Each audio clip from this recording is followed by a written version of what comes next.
Okay, so we'll begin with the next talk, the last talk about GStreamer. This time we'll focus on debugging GStreamer applications. A talk by Guillaume Desmottes. Thank you.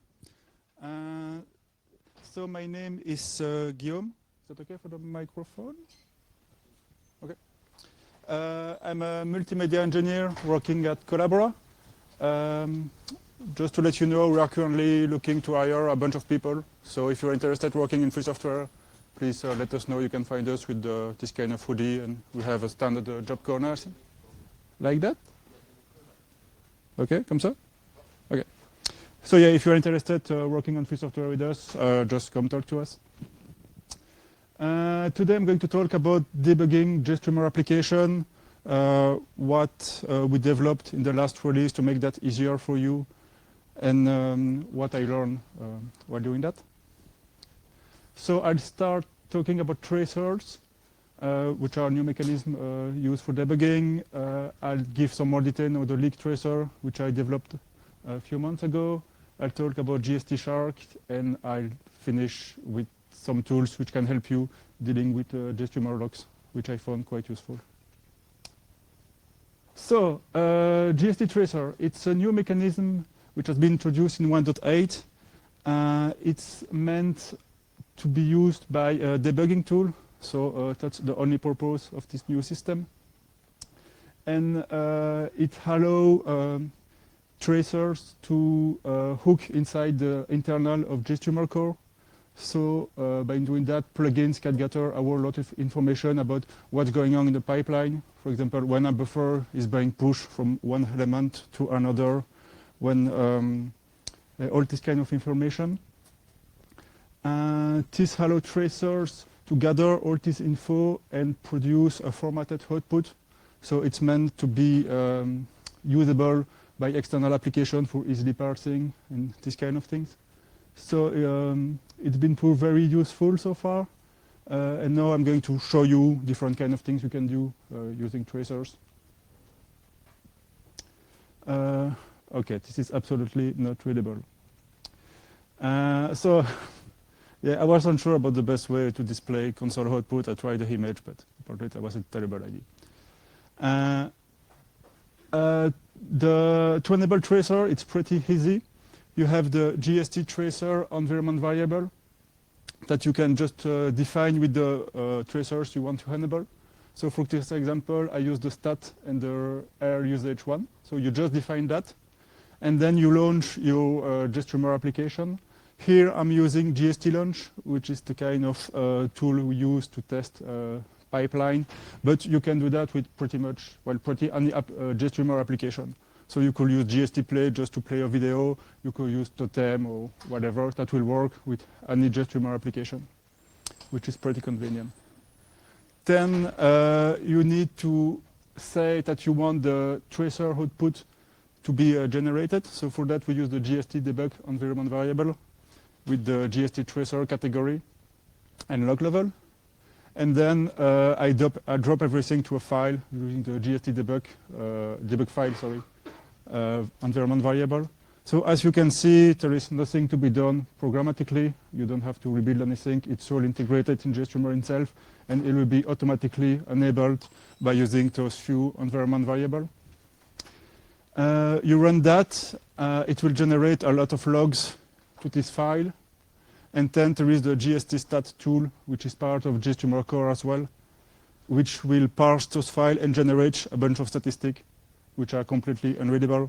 But it will give you the number of elements which has been in the pipeline, the number of pads, the number of buffer which has been exchanged across the pipeline, the timing as well. So you can see at what time in your pipeline each element has received its first buffer, which can be useful if you have like a very high startup time in your pipeline. You can see which element took more time than the others to start, these kind of things. So that's the stats tracer.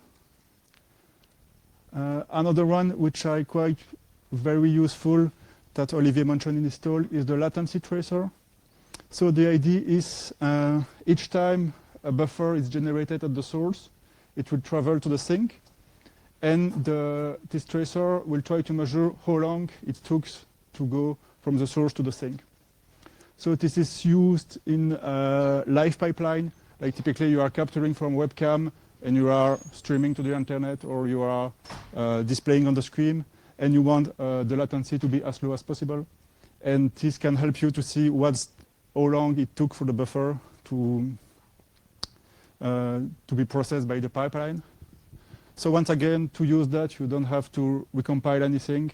You just enable the tracer by using the GStreamer environment variable. Then you launch the pipeline. Here I create a simple pipeline which is capturing from the webcam, which is encoding in h.264, which is decoding, and which is then displayed on the screen using the GL image sync element. And the tracer will, for each buffer, tell you how long it took. So you have that here in the time, which is in nanoseconds, which is not really readable. But you have that displayed on the screen. So you have the information in real time to help you debugging this kind of problem. Another kind of things you can do with tracer is to implement very specific tool. So here I'm going to present the leak tracer, which is a tracer I wrote one release ago. So the idea is, most of the time when you are dealing with memory leaks, we are using Valgrind. That's, I guess, most C and C++ developers are used to. It's a very great tool, but the problem is it can be very, very slow. So if you are working on very CPU or memory consuming process, sometimes Valgrind will just make things too slow. It's mostly unusable. Another problem of Valgrind is it may not be available on your platform. So as Olivier said, we are doing a lot of embedded development, which usually have terrible build system and distribution and this kind of things. And it may be a challenge just to get Valgrind running. And finally, you may find a lot of memory leak or false positive, but which appear as memory leak to Valgrind, which are totally not related to your code. So if there is a leak in library you are using, like the encoding or decoding library or invalid memory or things like that, you will get all this output from Valgrind, but that's not really something you can easily fix. So most of the time what you really want is to know the leak in the code you actually wrote.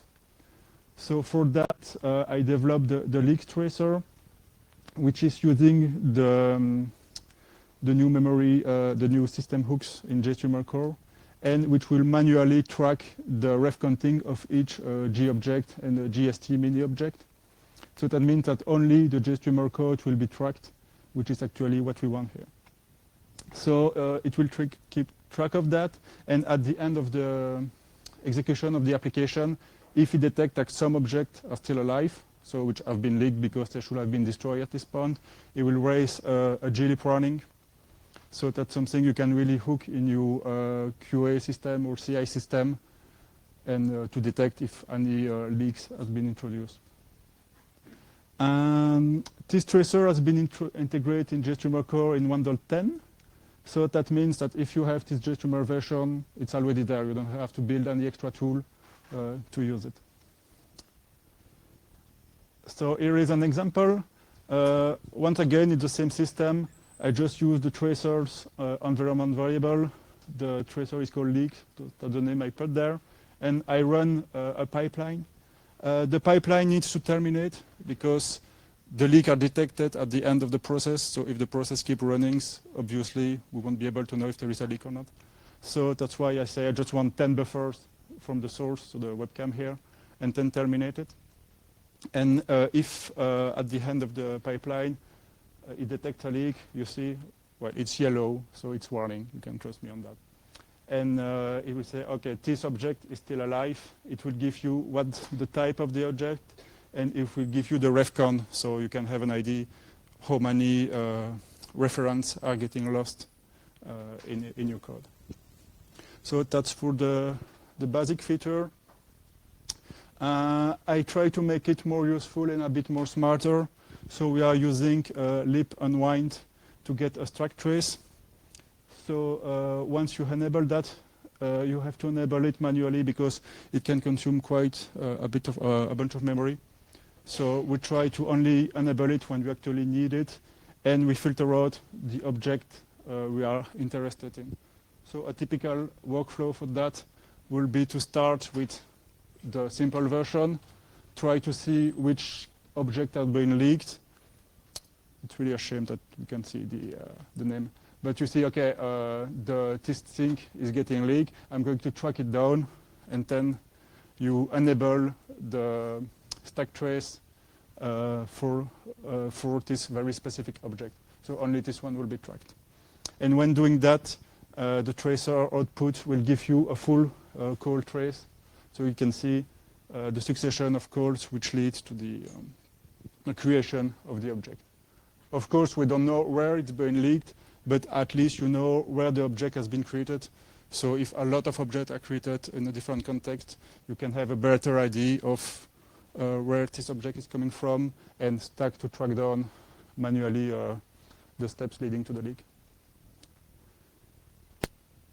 The tracer also produces a bunch of extra features which can be quite useful while debugging. You can track each individual reffing and unreffing operation. So that may be part of the debugging of a specific leak. You'll see each time an object gain or lose a reference, you will see the full stack trace. So that can make things easier for you.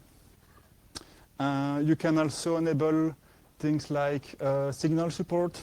So if you enable that, you need an extra environment variable. But if you do, you can send the SIG-user1 signal to the process, and that will list all the objects which are currently alive. So this can be useful if you are debugging a problem without terminating the process. And we also have a checkpoint system. So the idea here is you send the signal once to the process. You do something with the application, like, I don't know, start a video and stop it or something like that. And then you send it again, and it will list all the objects which have been created since the last time you received the signal, and all the objects which has been deleted. So this may be useful to develop applications that you don't want to start and stop all the time, which will be too complicated to do so. So that's the kind of features we have which you wouldn't find with tools like Vagrant, for example. A few extra tracers. So now I'm going back to the tracers. All the tracers I presented so far are merged in GStreamer core, but third party can also develop their own tracers. GStShark is one of them. It's developed by Widrun, and it contains a whole lot of tracers which are more specialized version of the upstream one or provide extra features. You can measure things like interlatency. So it's a bit like the latency tracer I presented before, except that it will measure the latency between each element in the pipeline, while the upstream one, it's measuring from the source to the sink. So it's a bit more precise on this regard. We have some plan with Nicolas to merge that in the upstream tracer at some point. It can also be used to measure performance on the pipeline, which is something that's found quite useful. So for example, it can give you at what rate our buffer are arriving on each source path in the pipeline. So for example, if you have a pipeline which is not going as fast as it should, so you are expecting 60 FPS in your screen, but you are just getting 20, for example, this might help you to find which element is operating slower. So, and then try to improve the performance on this specific element. It do a lot of different things like schedule times. That's the last time since a buffer has been received on an element, these kind of things. You can use it to track queue. So it's a whole lot of tracers which can be used to track performance and these kind of things. And another nice thing with GStShark, it comes up with some script to generate graphics using GNU plot from the data generated by the tracers. So you can see things like, so here we have the time, okay, in seconds. Here we have all the elements. So the source, the encoder, the decoder, the things, these kind of things. And here on the left, it will tell you at which rate each element is operating. And here you have the CPU load. And so you can try to see how this is affecting the whole pipeline. So if you see a big spike somewhere, you may ask yourself, okay, this is not something that should happen on my pipeline, and start debugging from there. So that's the kind of things you can do to try to have a bigger picture view of what's happening in your application, which can be quite useful. The last thing I wanted to talk today is some tools to help you working with GStreamer logs. So if you have already done some GStreamer debugging in your life, you probably end up with tons of this kind of logs, which contain a lot of very, very useful information, but which can be quite scary to look at. I know that when I started working with GStreamer, that's something which I was really afraid of that, because you know that this contains helpful information to help you debugging your problem, but you don't really know where to start, you don't really know where to look if you are not used to do that. So I'm going to show you a couple of things which can make that easier for you.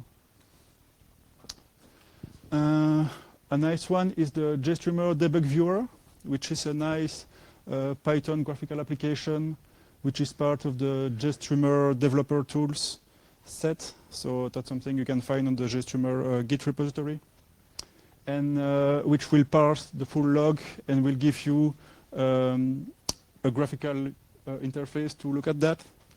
So you see here on the top bar, it will kind some kind of graph over time of when the logs are being generated, because each log is associated with a timestamp. So we can see at the beginning of the at the start of the application, a lot of logs are being generated, then some gap, then some log. Then here we have a very big gap between more activity occurs in the pipeline. So just by looking at that, you can see that there is a gap here. So you may ask yourself, why is my pipeline blocked at this point? Because usually when a pipeline is doing something, it produces some log. And just try to look at, oh, what's going on here? So for example, am I waiting for the kernel, or is a thread block, or something like that? So that's a nice tool you can use to do that. And another one I just started a few months ago is GST log parser. My goal here was I often find myself writing small Python application to parse logs. So for example, if I wanted to compute some metrics from specific logs of these kind of things, and I was always doing very hacky Python script to do that. And I say, okay, let's try if I can do something more reusable and a bit cleaner. It was also a time where I wanted to learn Rust. So I said, okay, let's try to write it in Rust. This is literally my first Rust project. So the code may not be so well written, but at least it's been proved useful so far. So it's a high-level parsing library which will read your log and create high-level object for them. It will give you an iterator in Rust, and from that you can very easily filter for a specific category, from a specific object, specific line or whatever, and do some basically whatever you want with that. So the code is there on GitHub, and I will just give you one small example of things you can really easily do.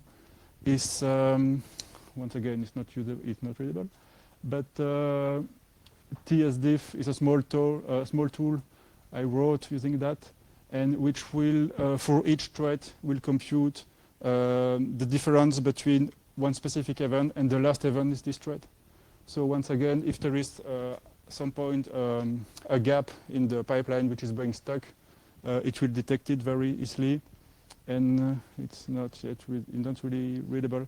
But the bigger difference will be highlighted in red. So just by parsing that, you can see, okay, my pipeline here rated for 100 milliseconds. That shouldn't happen. What's going on here? So just you can see the timestamp difference very easily using that. And that's it. I think I have like 25 seconds for questions. 5 minutes. Ah, okay. It's not It's not enough. Ah, okay, great. Okay. Ouais, on change. Je prends ça, j'arrive. J'ai vu des questions là-bas.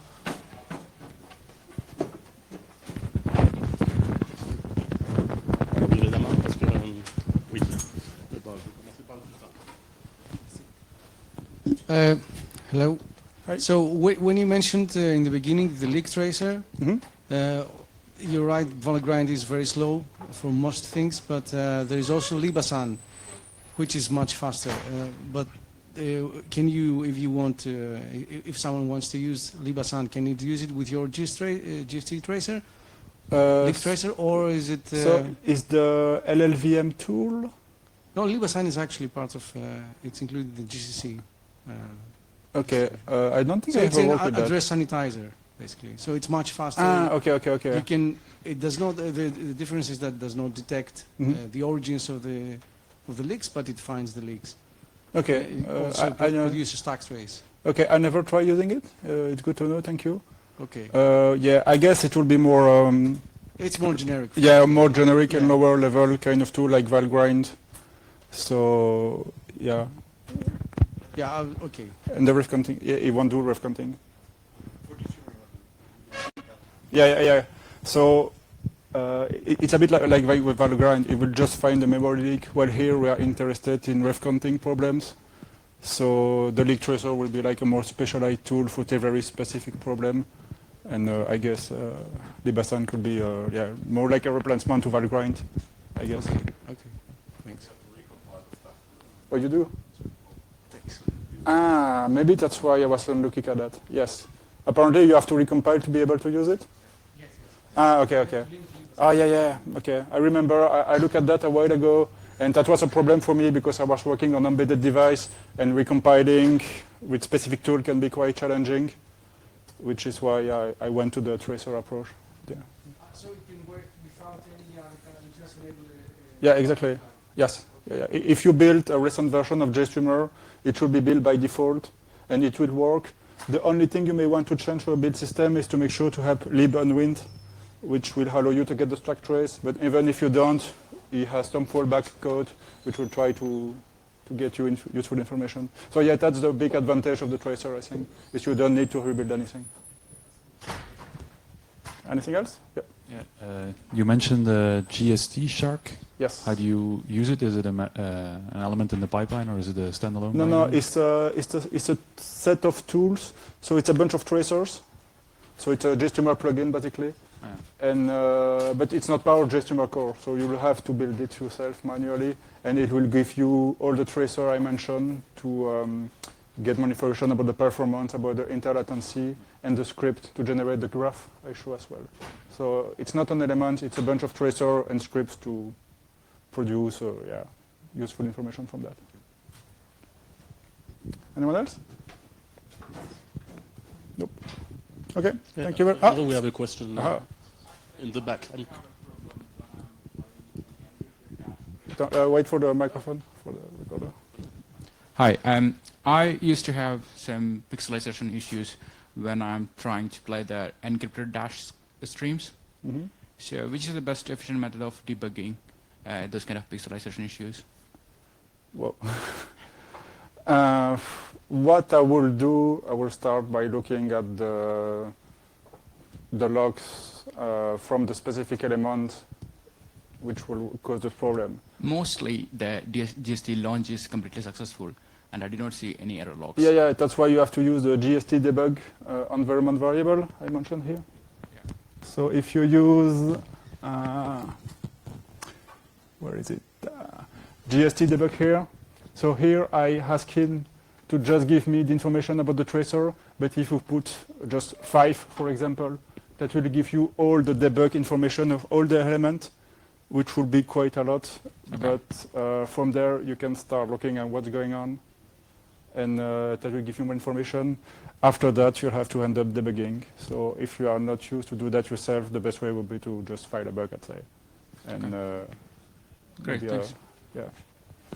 There is no magic answer, unfortunately. Debugging is art, and I'm afraid it will always be. Anything else? Okay, Or I last think the time is up. question, maybe?